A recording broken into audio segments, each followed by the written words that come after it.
On en vient à l'affaire Orpea, vous qui conseillez Valérie Pécresse notamment sur les questions de santé. Beaucoup de commentaires mettent en cause la recherche du profit par cette entreprise. Est-ce qu'il faut supprimer les EHPAD privés? Non, mais je sais, ma voiture, moi je l'ai achetée, c'est pas une voiture publique, c'est bien une entreprise privée qui m'a vendu la voiture. La question, c'est pas tant public-privé, c'est le respect d'un certain nombre de règles. Le fait que, moi ça fait des années que je le dénonce, on vous donne une douche toutes les semaines, dans le meilleur des cas, le fait qu'une aide-soignante doit s'occuper de 20 personnes à qui elle doit donner à manger, et vous savez, quand vous avez une maladie d'Alzheimer, vous avez des troubles de la déglutition, à chaque bouchée, vous vous étouffez, donc il faut du temps, peut-être 1 heure pour faire manger quelqu'un. Là, elle est toute seule pour 20 personnes. Tout ça, ça conduit à faire en sorte qu'il y ait de la maltraitance. Donc la question, c'est pas que la maltraitance soit publique ou privée, c'est que la maltraitance, elle est devenue institutionnalisée parce qu'on est dans un système qui n'est absolument pas contrôlé. Nous contrôlerons les EHPAD, nous ferons en sorte que les gens puissent manger, puissent sortir de leur lit, ne soient pas enfermés. Les EHPAD sont devenus des prisons, tout ça. Moi, je veux y mettre fin avec une philosophie. L'EHPAD de demain, ça doit être un domicile avant d'être un lieu de soins. Et ça, c'est fondamental. D'ailleurs, nous changerons le mot EHPAD. Enfin, moi, je suis très favorable. C'est plus un établissement d'hébergement. C'est pas un hébergement, c'est un domicile. Et il faut donner aux EHPAD futurs, refonder le modèle des EHPAD et en faire des vrais domiciles. Et justement, les maisons de retraite devenues EHPAD, elles sont nées dans les années 70. On y entre aujourd'hui beaucoup plus tard, mais beaucoup plus dépendant. Et puis les Français ont envie de rester chez eux. Ils n'ont pas envie d'aller en maison de retraite. Qu'est-ce que vous proposez pour aller dans ces directions? Ça demande notamment des financements. Oui, c'est vrai.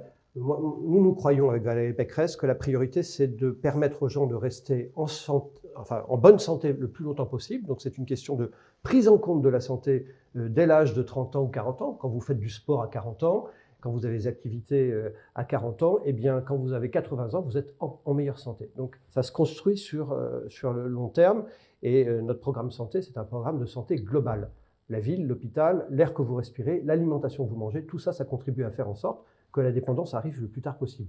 Deuxièmement, quand vous arrivez dans le grand âge, nous voulons que les gens puissent rester à domicile le plus longtemps possible. Ça signifie quoi? L'invention d'un modèle nouveau, par exemple, essayez de trouver un plombier qui va être capable de vous mettre à niveau de dépendance votre salle de bain. Aujourd'hui, c'est très compliqué. Eh bien, il faudra qu'on crée une économie adaptée à la dépendance. Et ça, aujourd'hui, ça n'existe pas. Ça se décrète par les pouvoirs publics, ça ? On forme des gens. Il faut former, il faut que le plombier soit formé et sensibilisé à la question de la dépendance. Je prends l'exemple du plombier, il y en a bien d'autres, bien entendu. Et imaginez que la solution, ce n'est plus d'aller en EHPAD quand on est dépendant. Maintenant, nous voulons donner le choix aux gens de rester chez eux avec des domiciles adaptés. Et encore une fois, bouleverser le modèle de l'EHPAD en faisant en sorte que les gens puissent considérer que c'est enfin un domicile et plus une prison. Est-ce qu'on a besoin d'une grande loi sur la dépendance? Tous les présidents la promettent depuis Nicolas Sarkozy et aucun ne l'a fait. En fait, Emmanuel Macron avait dans son programme une fameuse loi grand âge, qui n'a jamais été faite. François Hollande aussi. Sous Chirac et Sarkozy, on avait développé, vous savez, on a donné des moyens, on a créé et on a développé des moyens auprès de la CNSA, Caisse nationale de solidarité et d'autonomie. Donc il ne faut pas dire que tout le monde n'a rien fait, c'est pas vrai. Quand nous étions au pouvoir, nous avons fait des choses. Oui, bien entendu, il va falloir aussi financer cette affaire.